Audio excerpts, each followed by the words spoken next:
Alhamdulillah Rabbil Alamin. Wassalatu wassalamu ala asyrafil anbiya wal mursalin wa ala alihi wa sahbihi ajma'in. Qala rabbi shrah li sadri wa yassir li amri wahlul 'uqdatam min lisani yafqahu qawli. Amma ba'd. Assalamualaikum warahmatullahi taala wabarakatuh. Murid-murid Ustaz semua. Apa khabar semua, sihat? Alhamdulillah. Kita kena bersemangat untuk sebelum belajar ni ya. Sebelum tu Ustaz tengok kehadiran. Semua hadir, semua cukup. 30 orang, okey. Abu tu monyok je, kenapa tu? Sihat tak? Alhamdulillah. Biasalah tu kita belajar, kita akan penat sikit otak kita, tapi ala kulli hal kita ni dalam belajar ni semua makhluk mendoakan kita ya. Kita kena semangat, kita kena refresh balik otak kita. Bila nak masuk subjek baru ni, kita kena kosongkan balik fikiran dan untuk menerima pembelajaran. Okey, sebelum tu Ustaz bagi tahu kelas kita hari ni akan diajar oleh 3 orang ustaz dan ustazah. Ustaz Ziyad nanti dan Ustazah Fatimah. Jadi semua harap dapat beri semangat dan perhatian lah. Okey, sebelum kita memulakan kita punya kelas, Ustaz nak nabda bil Ummul Quran wa doa. Al-Fatihah. A'udzubillahi minasyaitonirrajim. Bismillahirrahmanirrahim. Alhamdulillahirabbil alamin, arrahmanir rahim, maliki yaumiddin. Iyyaka na'budu wa iyyaka nasta'in. Ihdinas siratal mustaqim. Siratal ladzina an'amta 'alaihim ghairil maghdubi 'alaihim waladdallin. Amin. Bismillahirrahmanirrahim. Allahumma iftah 'alaina hikmataka wa anshur 'alaina min khazaini rahmatika ya arhamar rahimin. Amin. Alhamdulillah, selesai. Tu yang pentingnya berkat. Sebelum nak mulakan sesuatu, kita kena mulakan dengan nama Allah. Okey. Semua semangat sikit. Semua bangun. Duduk. Okey, duduk tegak-tegak. Sebelum kita nak start ni, Ustaz nak merangsang pemikiran kamu. Nak kasih cergas sikit lah otak tu. Tengok masing-masing. Tadi subjek apa? Biologi. Patutlah. Okey, kita nak refresh balik. Okey, semua Ustaz nak tengok ke skrin. Letak kamu punya barang-barang semua tu, tangan-tangan alat tulis buku tu. Jangan buka dulu. Semua tengok ke skrin. Nak tengok kamu punya kalau otak ni fikiran kat mana. Ustaz nak fokus. Okey, gambar yang pertama. Ustaz nak kamu tengok ke gambar ini. Ni gambar apa ini? Siapa yang tak tahu gambar apa? Ismail, gambar apa ni? Span. Okey, terima kasih, betul tu. Fatimah, ni gambar apa? Span. Okey, Abu, span ni sifat dia apa, Abu? Menyerap air lagi? Lembut. Okey. Lembut. Betul, lembut. Itu sifat yang kita nak. Lembut ni ada kena mengena dengan tajuk yang akan kita belajari lepas ni. Okey. Gambar seterusnya. Hasna, ni gambar siapa ni? Kenal tak? Kamu kan hafal Quran, mestilah kenal. Ya? Syekh Mish'ari Al-Fashi. Betul. Apa kena rasa-rasa apa kena mengena dia dengan kita punya tajuk ni? Apa kena mengena dengan lembut tadi? Suara dia. Suara dia macam mana? Hamim, suara Syekh Syari ni, suara ni macam mana? Biasa suara yang sedap ni orang panggil suara apa? Suara merdu. Betul, merdu pun betul. Lagi, Azman, suara apa tadi? Lunak. Ya, lunak. Okey. Suara yang lunak. Agak-agak tadi lembut. Lepas tu ni lunak. Agak-agaknya apa yang kita nak belajar lepas ni? Okey, seterusnya gambar yang terakhir. Kalau siapa yang dah pernah belajar, mungkin dia dah pernah dengar kan sebelum ni. Ni gambar Hasna. Ni gambar apa Hasna? Pembaris. Semua orang tahu ni gambar pembaris. Baris ni untuk apa? Untuk mengukur. Mengukur apa tu? Ziyad, mengukur apa? Mengukur panjang. Panjang dan pendek. Jadi sekarang ni kita dah ada kunci kata pertama tadi lembut. Lepas tu yang kedua lunak. Yang ketiga ni panjang. Siapa yang boleh rangkumkan tiga-tiga ni? Siapa yang dapat? Samsul? Kamu boleh kaitkan tiga-tiga ni. Kita nak belajar tentang apa? Tentang apa dia? Tentang huruf mat. Mat memanglah panjang. Mat apa yang lunak dan lembut ni? Karim. Okey, mat lin. Okey. Kita sekarang hari ni kita akan belajar tentang mat lin. Tengok teka-teki tu. Mat lin tu duduk kat belah mana? Kenapa dia dipanggil lin? Sebab dia rujuk dia lembut dan lunak bila disebut. Okey. Kita seterusnya. Okey, namanya mat lin. Okey, apa takrif mat lin ni? Takrifnya ayati ba'da harfun lin, harfus sakin, arid min ajli waqaf. Siapa yang faham? Mat ni adalah mat yang datang selepas huruf lin. Waktu sama dia mat selepas huruf lin tu ada huruf mati. Dia mati sebab ada waqaf. Okey. Definisi yang lebih senang kita, bacaan lin ni adalah bacaan lunak atau lembut dengan intonasi bacaan yang lunak dan lembut. Dari segi bahasa pula, lin bermaksud lembut atau lunak. Ini adalah kerana sukun yang berlaku pada huruf lin ini tidak tertahan suaranya, tetapi ia dilafazkan dengan tekanan suara yang lembut dan lunak. Macam tadi, kita tengok balik dekat Al-Qurash ni. Macam mana kita baca? Bismillahirrahmanirrahim. Li'ilafi Quraish. Lembut je bunyi dia, kan? Dia tak panjang sangat ataupun keras. Kita dengar pun lemah gemalai je. Ilafihim rihlatash shita'i was-sayf. Lembut kan bunyi dia. Okey. Mat lin ni lepas ni Ustaz Ziyad akan terangkan lebih lanjut lagi pasal dia punya huruf, dia punya kenapa dinamakan. Ustaz akan terangkan secara ringkas saja. Mat lin ni, huruf lin ni ada dua sahaja, iaitu waw dan ya.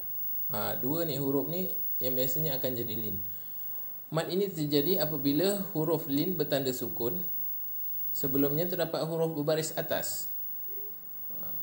Quraish, sebelum ya tu, ya mati tu, huruf ra. Ra tu berbaris atas. Quraish. Dinamakan mat lin kerana macam Ustaz sebut tadi, bacaannya lembut dan mudah. Mat ini boleh dibaca dengan kadar 2, 4 atau 6 harakat. Okey. Setakat ni faham tak apa yang Ustaz cerita ni? Maznah, mat lin ni mat apa? Mat yang lembut. Okey Hamim, mat lin ni ada berapa huruf? Ada 2. Okey, alif dan waw. Alif dan waw. Waw dan ya. Kena betul-betul tu, kan kalau tersalah salamat nanti. Okey. Lepas ni Ustaz akan paskan ke Ustaz Ziyad dengan tajuk seterusnya. Diharap kamu semua dapat beri fokus dan dapat faham mat ni. Mat ni penting sebab banyak mat lin yang ada dekat dalam Quran. Okey, seterusnya Ustaz Ziyad, insya-Allah falyatafaddal mashkura. Bismillahirrahmanirrahim. Assalamualaikum warahmatullahi taala wabarakatuh. Okey, insya-Allah seterusnya Ustaz akan sambung kepada apa yang telah disampaikan oleh Ustaz Salam. Okey. Seperti mana kamu telah belajar tadi, pada hari ini kita akan belajar tentang tajuk hukum mat lin. Okey, mat lin. Saya tulis sikit kat depan ni Okey, mat lin. Okey. Sebelum tu, saya nak tanya kamu sikitlah. Apa dia huruf lin ni? Siapa tahu huruf lin ni ada berapa? Okey, ada? Okey, ada 2. Bagus. Okey, apa dia huruf lin ni? Okey, bagus. Huruf lin ni adalah huruf waw dan juga huruf ya. Okey. Waw yang sukun dan waw yang sukun, ataupun maksudnya waw dan ya yang berbaris mati. Okey. Kalau huruf mat pula, apa huruf mat? Huruf mat ni, okey, jangan keliru kalau huruf mat. Okey, alif, waw dan juga ya. Okey. Ini huruf mat. Harful mat. Okey. Ini adalah huruf lin. Okey. Jadi kat sini secara ringkasnya kita tahu huruf lin ni ada 2. Okey. Kecuali huruf alif saja tak ada kan. Okey, seterusnya apa yang dimaksudkan dengan mat lin? Tadi kita ni huruf lin. Mat lin tu apa mat lin? Okey, ada siapa-siapa tahu? Okey, yang Ustaz padam dulu yang ni. Okey. Sambil-sambil tu bolehlah fikir-fikir apa dia mat lin ni. Huruf lin kamu tahu ada 2, huruf waw dan ya yang sukun atau berbaris mati. Kalau mat lin ni apa? Mat lin adalah okey, apabila terdapat apa? Huruf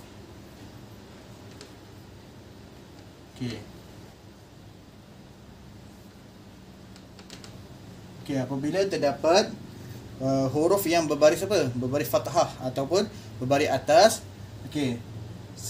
Sebelum huruf lin ni terdapat baris huruf yang berbaris atas atau fathah. Jadi dinamakan dengan huruf lin, mat lin. Okey. Seterusnya, okey, sebelum Ustaz datangkan contoh kepada mat lin ni, okey, Ustaz nak tanya. Mat lin ni masa bila dia terjadi? Okey, ada siapa-siapa tahu? Okey, apa? Okey, pandai. Dia terjadi apabila berlakunya apa? Bertemu dengan sukun yang mendatang. Okey, apa yang dimaksudkan sukun yang mendatang? Okey, ni contoh dia. Okey. Contoh dia Quraish.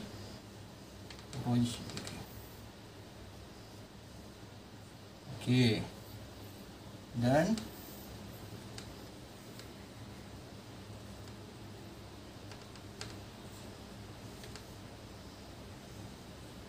okey, tengok kat sini. Okey. Apa yang dimaksudkan dengan huruf sukun yang mendatang? Kamu tengok pada perkataan asal Quraishin. Okey. As-sayfi. Yang dikatakan dengan huruf sukun yang mendatang apabila dia apa? Dia waqaf atau berhenti. Dan sebab itu jugalah mat lin ni berlaku apabila dia berada dalam keadaan waqaf atau berhenti sahaja. Kalau kalau berhenti macam mana bunyi dia? Okey. Ada siapa-siapa tahu? Boleh baca sikit? Okey.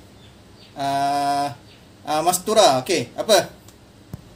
Okey, betul. Jadi kalau berhenti atau waqaf dia akan jadi Quraish. Kalau ni pula apa? Okey, abu apa? As-saif. Okey, betul. Jadi bila di waqaf dia akan automatik akan menjadi apa? Akan menjadi hujung dia akan menjadi sukun bacaan dia. Jadi kat situlah terjadinya mat lin. Okey. Seterusnya okey. Kamu tengok sini okey. Ni pada perkataan apabila dia bersambung dia akan dibunyikan huruf tersebut. Okey. Apabila kita tengok ni. Okey. Ini yang dikatakan dia menjadi huruf jadi hukum mat lin apabila apa? Terdapat ya dan juga ni ya juga. Ya yang sukun sebelum dia ada apa? Sebelum dia ada tanda fathah. Okey. Jadi dia baca macam mana mat lin ni? Baca secara lin tu adalah maksud dia apa? Lembut, lunak dan tidak keras. Okey. Jadi kalau dia baca secara waqaf dia akan baca secara apa? Lembut kan. Okey, baca macam mana cara baca dia? Okey, siapa tahu macam mana cara baca dia? Okey. Quraish. Okey. Yang sebelah sini pula As-saif. Lembut je. Kita tak boleh baca keras macam Quraish saif. Kita tekan. Okey, dia sebab dia mat lin ni sebab nama dia pun lin. Lin ni maksud dia lembut atau lunak. Jadi kita baca secara lembut saja. Quraish As-saif. Lepas tu apa lagi? Dalam surah Quraish, jadi semua yang berada di hujung ni adalah termasuk dalam hukum maklin. Okey, apa? Kita baca contoh yang sama. Okey, bismillahirrahmanirrahim. Li'idafi Quraisy. Okey, huruf hukum dia maklin. Ilafihim rihlatash shita'i was-sayf. Okey. Falyabudu rabb hadzal bait. Okey, ini satu contoh. Al-bait.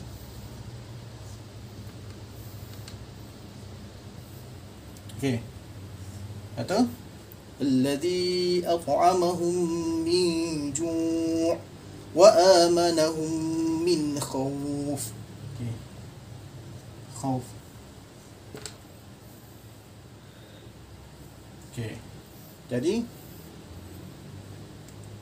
tadi kita tengok contoh pada huruf ya yang sukun. Okey, sekarang ni kita tengok pada huruf apa? Huruf waw. Okey. Kat sini ada waw, kemudian ada tanda fathah. Okey, sama juga macam ni. Yang ni kita tengok tadi huruf ya yang sukun, sebelum dia ada huruf yang fathah. Okey, baik.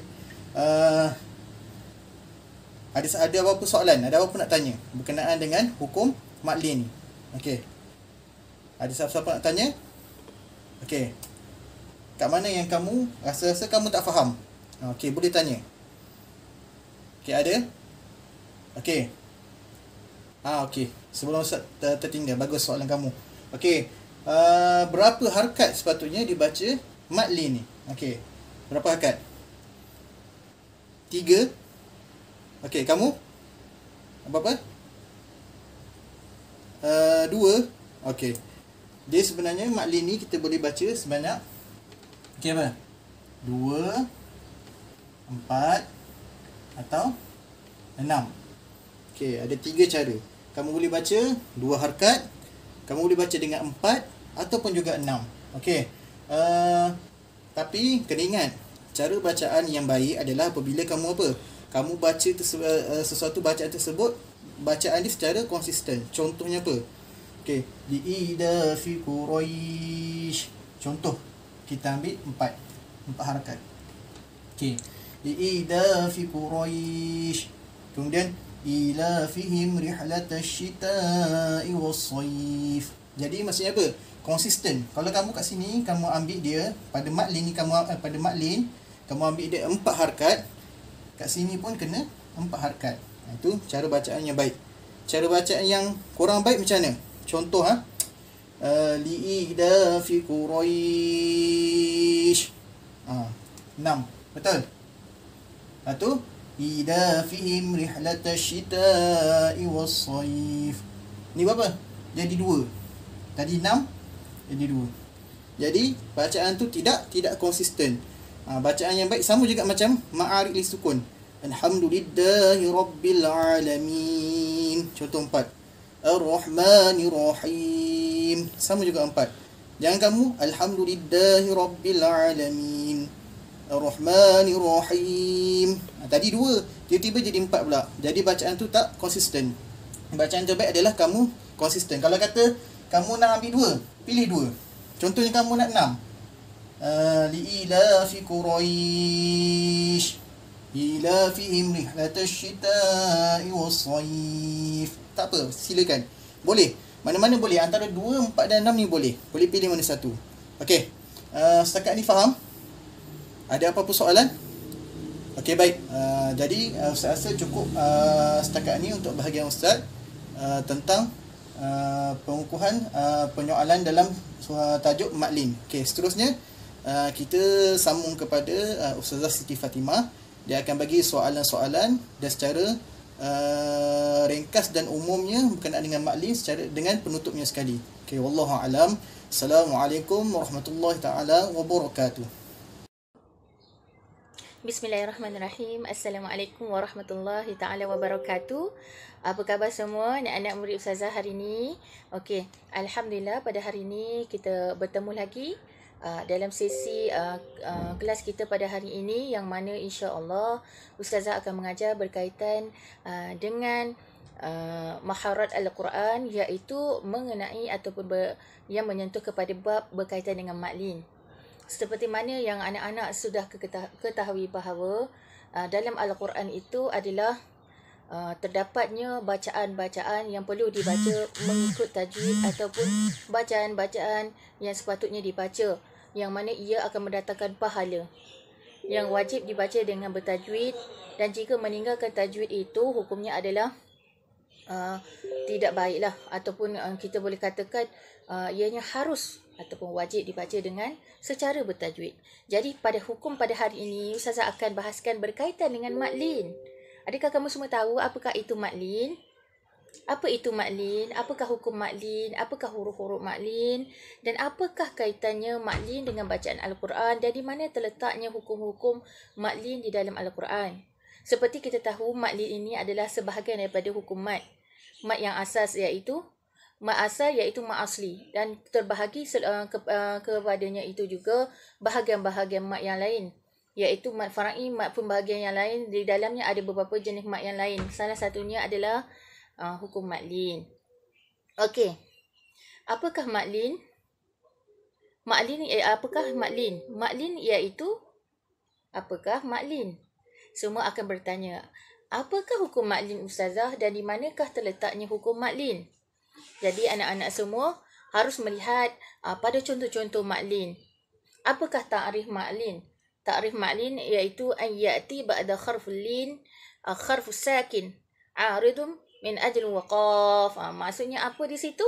Anak-anak kena mencari terjemahannya, kena melihat apakah makna yang terdapat dalam maklin. Kemudian, apakah hukum pada maklin? Hukum maklin apa dia? Bagaimana bacaan maklin? Hukum dia apa? Cuba anak-anak lihat pada buku yang ada pada anak-anak, supaya anak-anak dapat mencari sendiri apakah pengertian yang ada dalam hukum maklin. Bukan Ustazah tak nak bagi pada hari ini, tapi Ustazah nak anak-anak semua melihat semula apa yang terdapat, supaya kita dapat bersama-sama belajar. Dan sekiranya ada kefahaman yang anak-anak tidak faham, anak-anak boleh bertanya kepada Ustazah. Dan Ustazah akan menerangkan secara terperinci berkaitan hukum maklin. Untuk awal ini, Ustazah ingin anak-anak semua buat kumpulan sebanyak 2 atau 3, 4 kumpulan, bergantung pada kapasiti kelas kita yang ada. Kalau kita ada 30 orang, kita bahagikan kepada 5 kumpulan ataupun 6 kumpulan. Jadi semua orang ada kerja masing-masing. Jadi anak-anak boleh mencari bahagian mana di dalam hukum maklin ini untuk anak-anak sama berbincang, berkongsi pengetahuan, kemudian bentangkan di hadapan Ustazah, dan Ustazah ingin dengar bagaimana anak-anak menceritakan berkaitan kefahaman anak-anak dalam tajuk maklin tersebut. Dan insya-Allah Ustazah akan perbaiki dan menambah baik lagi pembentangan anak-anak, ataupun apa yang penceritaan apa yang anak-anak ingin bawakan di dalam bab tersebut. Dan Ustazah juga ingin beri satu surah, iaitu surah Yasin, yang mana surah ini adalah kita punya keutamaan untuk dilihat di mana di dalam surah ini terdapat hukum-hukum maklin. Jadinya anak-anak perlulah untuk sama-sama berbincang dan cari satu kata sepakat ataupun cari satu idea untuk diceritakan di hadapan kawan-kawan dan di hadapan Ustazah. Untuk Ustazah menilai dan Ustazah melihat semula tahap mana kefahaman anak-anak berkaitan dengan hukum maklin ini. Anak-anak boleh juga membawakan contoh-contoh yang tidak terdapat di dalam surah Yasin. Contoh dalam surah-surah yang lain, jika ada hukum-hukum maklin yang lain, anak-anak boleh bawakan kepada Ustazah.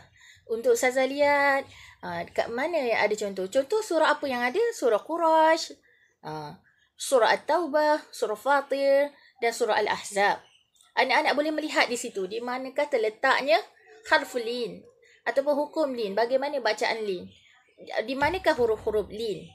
Jadi anak-anak boleh tengok Al-Quran. Ustazah bagi peluang pada anak-anak untuk melihat Al-Quran. Anak-anak boleh lihat antaranya surah Yasin, anak-anak boleh lihat surah Quraisy, Taubah, Al-Fatir, Al-Ahzab dan sebagainya, anak-anak boleh lihat. Kemudian anak-anak cari satu idea, yang mana idea tersebut anak-anak boleh tunjukkan kepada Ustazah, dan Ustazah ingin melihat bagaimana kefahaman anak-anak. Sambil mungkin anak-anak boleh membuat satu penceritaan, bawa kisah dan sebagainya. Kemudian anak-anak selitkan bacaan Al-Quran. Di dalamnya terdapat hukum-hukum harful lin dan sebagainya, mad lin dan sebagainya. Anak-anak cerita kepada ustazah dan ustazah ingin melihat bagaimana penyampaian anak-anak di hadapan kelas. Dan ianya perlu mendapat kefahaman kepada semua pelajar yang lain juga. Jika tak faham, kita boleh ajukan sesi soal jawab dan sebagainya. Dan ustazah juga akan memberikan markah. Markah itu adalah keutamaan. Dan ustazah akan menggandakan juga dengan ganjaran-ganjaran lain. Seperti hadiah dan sebagainya. Ianya untuk memberi sedikit, orang kata, tanda ucapan terima kasih ustazah kepada anak-anak kerana anak-anak berjaya untuk memahamkan bab tajwid pada hari ini, iaitu hukum mad lin. InsyaAllah jika kita memahami hukum tajwid itu mendatangkan pahala kepada kita membaca Al-Quran dengan tajwid yang baik, yang betul. Jadi tak salah kalau kita sama-sama berkongsi idea bagaimana cara untuk kita memahami dengan lebih jelas tentang mad lin, ataupun dan kata lain, bagaimana untuk mengenal mad lin secara jelas. Untuk kefahaman kita, kadang-kadang kita tak ingat. Tak ingat kat mana, nak letak mad lin kat mana ustazah ni, nak jumpa ni tak tahu nak baca. Jadi bila kita tahu konsep-konsep yang terdapat dalam mad lin, formula-formula yang boleh kita ingat berkaitan dengan mad lin, contohnya huruf dia, hukum dia, tempat ni letak kat mana, sekiranya dia berada dalam satu kalimah atau dua kalimah, bagaimana kita nak menyebutnya, adakah dia hanya berada dalam satu kalimah atau dua kalimah dan sebagainya. Jadi insya-Allah kita akan sama-sama pelajari dalam hukum mad lin. Okey. Dalam hukum mad lin juga, kalau kita tengok dalam buku teks, ada kerja-kerja latihan yang ada dalam buku tersebut. Jadi insya-Allah selepas kita buat sesi pembentangan atau penceritaan berkaitan dengan mad lin, insya-Allah kita akan lakukan satu latihan, yang mana latihan ini untuk menguji kefahaman dan juga bagaimana cara anak-anak meletakkan orang kata kefahaman anak-anak. InsyaAllah latihan ini Ustazah akan bagi masa lah. Anak-anak boleh buat pada cuti pada Sabtu Ahad ini, dan pada minggu hadapan anak-anak akan beri pada Ustazah untuk Ustazah tanda dan sebagainya. Dan juga Ustazah mendoakan semoga anak-anak dapat memahami hukum mad lin dengan lebih baik dan dapat mengamalkan dalam bacaan Al-Quran. Seterusnya mendatangkan pahala kepada anak-anak juga, dan dapat mengajarkan kepada orang lain berkaitan dengan mad lin dengan lebih jelas. Ingat anak-anak, membaca Al-Quran itu adalah wajib secara bertajwid. Tidak wajib untuk bertaranum. Tetapi tak salah kalau kita bertaranum. Contohlah anak-anak, kalau kita, ustazah boleh tak kalau baca Al-Quran berlagu selain daripada menghayati bacaan tajwid itu? Tak salah. Harus. Ataupun orang kata perlu untuk kita kita baca dengan baik. Dengan lebih tertib. Tapi jika kita tidak ada kepandaian dan sebagainya, tak salah kalau kita baca secara biasa. Tapi tak salah juga kalau kita belajar untuk memahami ilmu-ilmu lain. InsyaAllah ianya mendatangkan manfaat kepada kita dan manfaat kepada orang yang mendengar bila kita membaca Al-Quran. InsyaAllah saya doakan ianya mendatangkan kefahaman kepada kita, yang mana kefahaman itu adalah menjadi ladang pahala pada kita. InsyaAllah kita akan jumpa pada kelas akan datang. InsyaAllah ya anak-anak semua. Ustazah tak dengar suara masing-masing menjawab. InsyaAllah kita akan jumpa pada kelas akan datang dalam sesi ulang kaji berkaitan dengan mad lin dan juga bab-bab yang lain. InsyaAllah kita Ustazah doakan semua orang mendapat kefahaman daripada Allah SWT. InsyaAllah Ustazah akan akhiri kelas pada hari ini dengan Assalamualaikum warahmatullahi taala wabarakatuh. Jumpa lagi insyaAllah minggu hadapan.